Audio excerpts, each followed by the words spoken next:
हाँ जी, new Gill truck वाडी पातना bypass मिस्त्री हरी सिंह सब वीरां नूं सत श्री अकाल नमस्कार।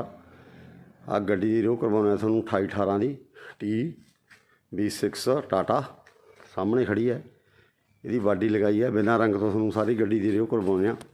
रंग हो के तो सारी गड्डी ढकी जाती है, पता नहीं लगता। सारी गड्डी देखो किस तरह का असीं मटीरियल लाउने आ ते बहुत साफ काम करते हैं। बाकी तुहानूं रंग करके भी गड्डी दिखावांगे। हैंडल लोड गड्डी है ये, ठीक है जी। 26 फुट लंबी है, लंबाई है गड्डी दी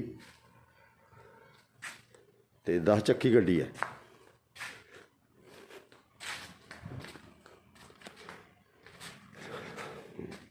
सारी गड्डी असीं तुहानूं इसे करके दिखाउने बिना रंग तो। गड्डी देखो भी किस तरह का मटीरियल लग्या, दर्श का एंगल लग्या, ठीक है जी। वधिया चादर लाई है। जे सेल का एंगल टाटा का भी लगवाना वो भी लग जाएगा। लरां देखो, लरां भी बहुत वधिया लरां पाइयां ने, बहुत मोटियां ते साफ सुथरियां। 1 इंची मिटाई दी लरां ने पूरियां। ये तो हम वीडियो च पता नहीं लगता तो लर देख के पता लगता भी लरां का साइज, बत्तियां का भी साइज देखना चाहिए भी कितना बत्ता 9 इंची है कि 8.5। मिस्त्री कहते ने 9 हुंदा 8.5, उधरों 5 कहते ने हुंदा 4 4.5।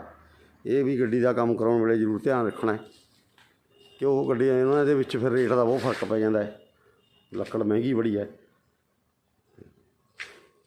तुहानूं डाला भी दिखाउने आ सारा मगरों।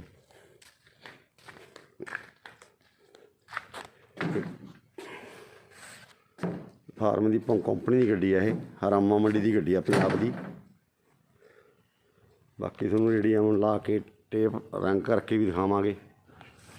ते इस दे नाल दी गाड़ी किधर साडे कोल रंग कड़ी भी खड़ी है, ਉਹਦੀ भी थोड़ी झलक मरावांगे।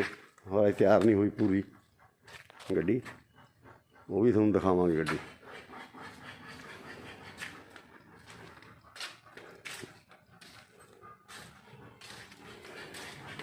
जम्मू जाल दिल्ली जाल कहते हैं जिन्होंने।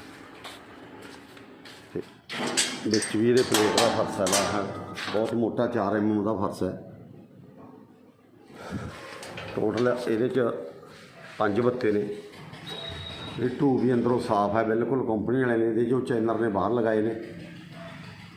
हेठों बाडी वाली चादर लाई हुई है टू नूं, उन्नी मोटी चादर है।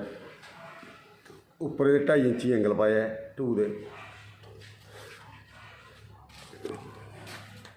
जो सपोर्टां ने बाहरले पासे ने।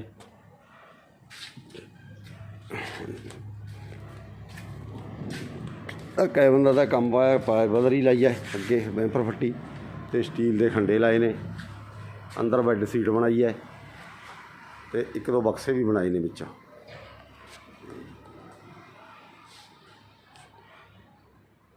हाँ जी भाई जी, यूट्यूब पर चैनल बनया, देखते रहा करो, सबसक्राइब करो साडा चैनल। वध तो वध साडा साथ दिओ। गड्डी ये नाल दी गड्डी है, यदी भी बाडी लगाई है तो इनू रंग भी कराया है, तैयार कराई है गड्डी। है भी रहिंदा इहदा रेडियम टेप का काम रहिंदा है, इलैक्ट्रीशियन का काम रहिंदा है। इसका कैबिन पुराना है, दोबारे रंग करवाया। इस गड्डी में टैंकी लहा के तो इसके दोबारे गाड़ी की बाडी लगाई है पिछली। तो इसकी चासी वधाई है 2 फुट। 12 चक्की गड्डी है। तो ये भी असीं तुहानूं दोबारे सारी गड्डी जो करवावांगे। आ देखो लरां बहुत साफ सफाई काम है।